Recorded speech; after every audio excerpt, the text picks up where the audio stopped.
शहर का जिला मुख्यालय। डीएम आरती सिंह अपने ऑफिस में बैठी थीं। कुछ ऑटो चालक, रिक्शे वाले और छोटे व्यापारी उनसे मिलने आए। सभी की जुबान पर एक ही शिकायत थी। मैडम, पुलिस वाले हमें बिना वजह रोकते हैं और फिर पैसा मांगा जाता है। बताइए मैडम, ये कैसा न्याय है? डीएम ने कहा। बिना वजह के कोई कैसे रोक सकता है? हो सकता है आपके पास गाड़ी के पेपर, लाइसेंस या परमिट न हो। उन्होंने मिलकर डीएम मैडम को सब परेशानी बताई।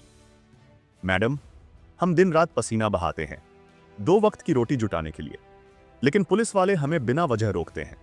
अगर पैसा दो तो छोड़ देते हैं और अगर ना दो तो गाड़ी उठा ले जाते हैं। बताइए मैडम, गरीब आदमी कहां जाए? आरती सिंह ने गंभीरता से सब सुना।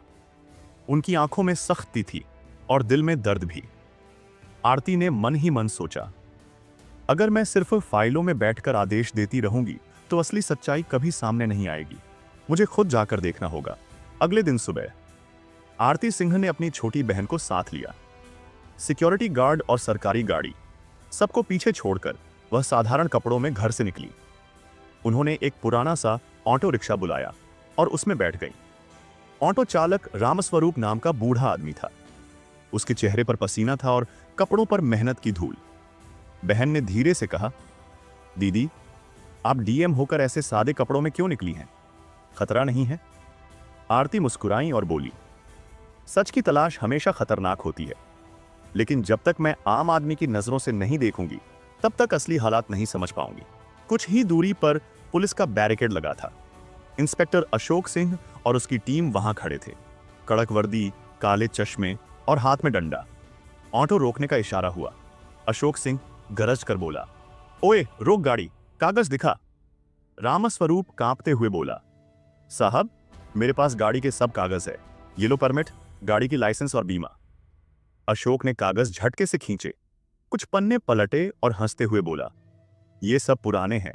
अबे, तेरी गाड़ी जब्त होगी और तू अभी थाने चल, वहीं तुझे बताता हूं।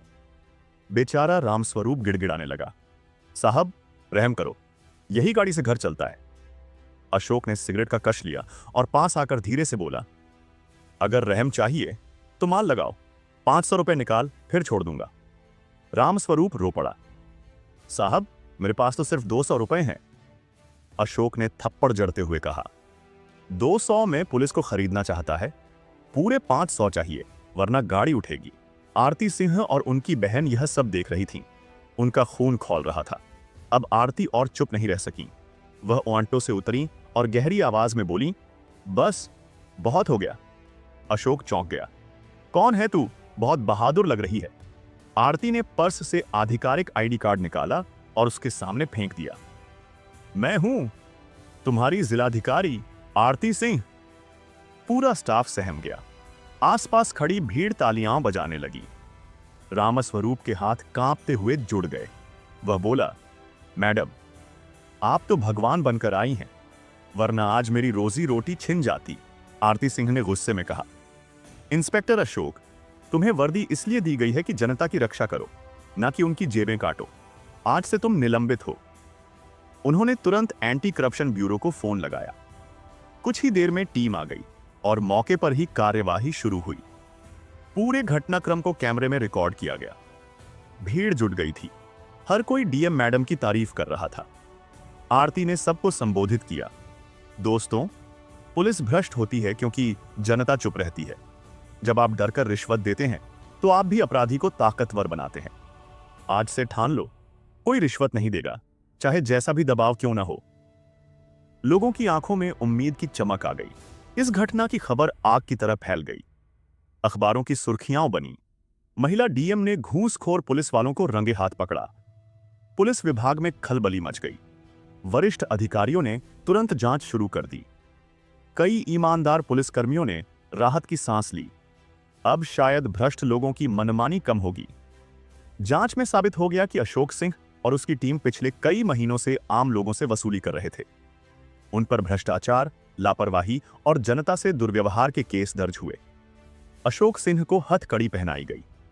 मीडिया कैमरों के सामने वह झुककर बोला, मैडम, मुझसे गलती हो गई, माफ कर दीजिए। आरती सिंह ने दृढ़ स्वर में कहा, कानून में माफी का प्रावधान नहीं है। इंसाफ का है। जनता के साथ खिलवाड़ करने वाले को सजा मिलेगी। बूढ़ा रामस्वरूप अपनी ऑटो लेकर चला गया। उसके चेहरे पर मुस्कान थी और आंखों में आंसू।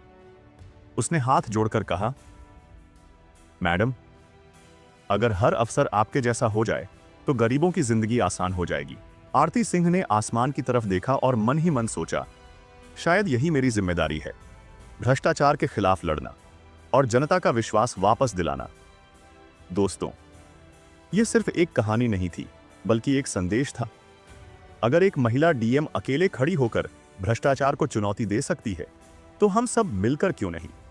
याद रखो, परिवर्तन हमेशा भीतर से शुरू होता है, और जब हर इंसान ना कहना सीख जाए तो पूरी व्यवस्था बदल सकती है।